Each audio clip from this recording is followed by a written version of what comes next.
In the early 90s, Formula One witnessed the entry of several small teams into the category, often coming from lower competitions. One of them was Jordan. The team, led by Irishman Eddie Jordan, had a relatively challenging start, but eventually found success in the competition. Managing to stay financially stable, the team persevered on the grid and even achieved race victories. However, in the 2000s, a decline set in, leading to the team's eventual sale. Nevertheless, the yellow cars garnered a legion of fans and are still remembered for their performance and, of course, Eddie's charisma. Eddie Jordan owned a small team in the British Formula 3 in the early 80s. After attempting to race as a driver, the Irishman founded the team and quickly gained attention. Driving a Jordan Ralt, Martin Brundle competed against Ayrton Senna for the 1983 title, with the Brazilian emerging victorious. Despite the defeat, the team continued to evolve and in '87 contested the title with Johnny Herbert. The following year, 1988, the team moved up to the International F3000.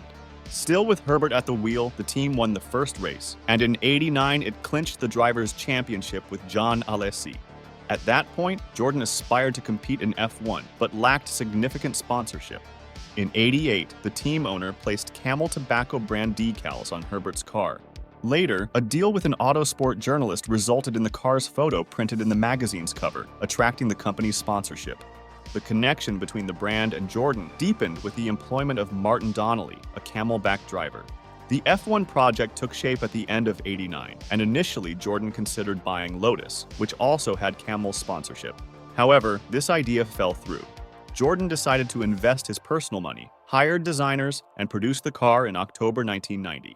Named the 911, the model was painted green, and John Watson conducted the initial tests. Jordan aimed to secure sponsors by showcasing the car on the track. After approaching Pepsi, the team landed a $2 million deal with 7-Up. The green color influenced Eddie's choices. He compiled a list of major companies worldwide with green logos and pursued them. After some rejections, Fujifilm agreed to sponsor the team. As the debut approached, Porsche warned Jordan that the name 911 was their property, potentially leading to legal action. After expressing concerns in a meeting, Porsche offered him a 911 Carrera as compensation. Eddie accepted, renaming the car to 191. The change had no impact on the accounts, and Eddie gained a new Porsche. For its debut F1 season, Jordan hired Bertrand Gauchot and Andrea De Cesaris with Ford HBA4 engines. Surprisingly, the team scored points in 5 of the first 10 races. Mid-season Gauchot arrest led to the debut of a young Michael Schumacher. Despite a pre-existing agreement with Mercedes, Schumacher joined Benetton, and Jordan sought another driver. Roberto Pupo Moreno and Alessandro Zanardi filled the seat during the year. Despite changes, the team finished the year in 5th with 13 points. The successful debut year came at a cost for Eddie. The F1 project exceeded the expected budget by millions, and for '92, the team had to switch from Ford to Yamaha engines. The driver lineup also changed, with Stefano Modena and Mauricio Gugelmin. In late 1991, Senna contacted Eddie, willing to help secure a Sasol sponsorship for Gugelmin, who would drive for the team. Senna's intervention succeeded, and the team received sponsorship from the South African oil company for '92. Despite the good funding, the Yamaha engine was weak, allowing the drivers only 1 point in the last race in Australia. In '93, the engines were changed again, this time to Hart. Gugelmin and Modena left, making way for Ivan Capelli and newcomer Rubens Barrichello. Capelli lasted only 2 races, and 5 drivers occupied the seat during the year. Towards the end of the season, the team improved, especially after Eddie Irvine's arrival from F3000. In the Japanese GP, Irvine finished 6th, even battling with Senna. After the race, the Brazilian driver confronted Irvine about his considered dangerous driving style. At the end of the year, Jordan occupied only 11th place with 3 points. In '94, the team was more structured, but the beginning was challenging. Irvine received a 3-race penalty due to an accident in Brazil, and Barrichello suffered a serious accident in San Marino. Aguri Suzuki and Andrea De Cesaris replaced Irvine when needed, and over time, the team recovered. In Belgium, the first glory came as Barrichello managed to do his quick lap on a dry track while rivals faced rain. Thus, the team secured its first pole position in F1 history. The good performance translated into results during the season, allowing Jordan to again claim 5th place in the team championship with 28 points. With increasing support and experience, the team switched from Hart to Peugeot engines in '95. Unlike the previous year, Jordan's drivers scored in fewer races, but in Canada, the duo filled the podium with second and third places. In the end, the team held on to sixth place with 21 points. With Irvine's departure to Ferrari in '96, Eddie hired Brundle, his former driver from the British F3 era. At this point, Brundle hadn't achieved much in F1, but was already a Le Mans and a world sports car champion. Still with Barrichello, the team painted the cars yellow and displayed the Benson & Hedges tobacco brand on the bodywork. Jordan regularly scored points during the year, but a podium remained elusive. Like '95, the team ended the year in fifth place with 22 points, firmly establishing itself among the top teams. With Barrichello and Brundle leaving, the team made way for Giancarlo Fisichella and Michael's brother, Ralf Schumacher. The duo maintained the team's fifth position, trailing only Williams, Ferrari, Benetton, and McLaren. With 2 podiums from Fisichella and 1 from Ralf, Jordan finished the championship with 33 points. '98 saw the arrival of the biggest name to race for the team until then. 1996, champion Damon Hill left Arrows for Jordan, a team he had raced for in the F3000. The Peugeot engines were replaced by Mugen Honda, and initially, the car was unreliable. Until the British GP, the team hadn't scored points, and during this period, designer Mike Gascoigne was hired. In the second half of the year, performance improved significantly, and the team scored points in almost every race. In the Belgian GP, both drivers took advantage of the big one in the first lap, and Hill won the race, followed by Ralf. The triumph helped Jordan move up a spot, and by the end of the year, the team was the 4th best in the championship with 34 points. Later, it was revealed that Michael bought his brother Ralph's contract for £2 million. Ralf was upset to learn that Hill's victory in the Belgian GP had been orchestrated by team orders, and in the end, Eddie came out on top again. In '91, the Irishman received no payment for Schumacher's transfer to Benetton, so the $2 million served as a kind of belated compensation.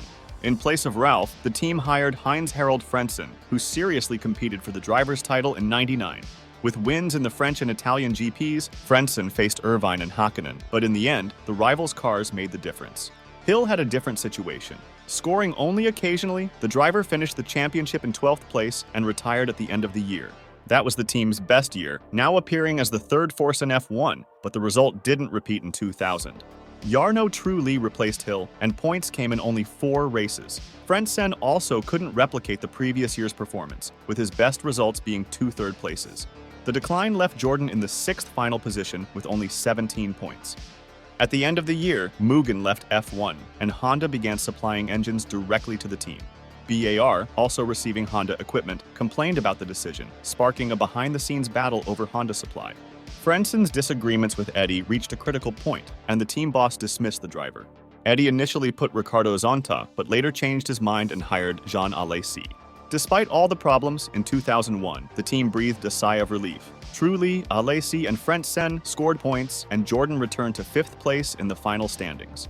In an attempt to please the Japanese in the battle against BAR, Eddie hired Takuma Sato in place of the French driver, who retired. The other seat in the team was occupied by Fisichella, who returned to Jordan. From 2002, the team began losing sponsors, and the lack of money completely undermined the team's performance. Even with less money, Jordan still held on to 6th place with 9 points, mainly due to Fisichella's performance. Sato's signing didn't help the team keep Honda, which in 2003 moved to BAR. Without the Japanese, Jordan had to use the weak Ford RS1 engines instead of Honda and Ralf Furman instead of Sato. On the track, performance plummeted, and the team only scored in the Brazilian GP, where Fisichella managed to win after all the confusion caused by the rain. In the end, that was Eddie's last victory in F1. In June, the Irishman sued the Vodafone telecommunications company, claiming that it hadn't fulfilled a verbal sponsorship agreement with his team.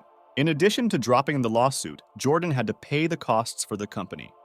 The team situation worsened further with Furman's serious accident in the Hungarian GP practice. The driver was replaced by Zsolt Baumgartner in the Hungarian and Italian GPs, but nothing changed. The team languished in second-to-last place in the championship, ahead only of Minardi with a meager 13 points. Seeing the team's precarious situation, Fisichella left Jordan at the end of the year. The team's unsuccessful lawsuit with Vodafone dealt a severe blow to the team's finances. Without money, the car was no longer being developed correctly, and the drivers were generally weak. The team started the year 2004 with Nick Heidfeld and Italian Giorgio Pontano, who achieved little. Without sponsor money, Pontonneau gave way to Timo Glock, who scored points in Canada alongside Heidfeld. The year ended for Jordan again in the second-to-last position and with only 5 points. The final nail in the team's coffin was the sale of Cosworth by Ford. With the deal, Eddie was left without engines for 2005, but managed to secure equipment from Toyota at the last minute. With no options left, Jordan met with Alex Schneider of the Midland Group through Bernie Ecclestone, and the team was sold for $60 million. The Irishman's name was still retained that year, and the team raced with Narain Karthikeyan and Tiago Monteiro in the cockpits. Due to the use of Bridgestone tires, Jordan managed to stay on track during the infamous United States GP. Thus, Monteiro achieved Jordan's last podium in Formula One with a 3rd place. For the rest of the year, the team remained at the back of the grid, battling for the last positions with Minardi. With the sale contract signed, Jordan officially became Midland MF1 Racing in 2006.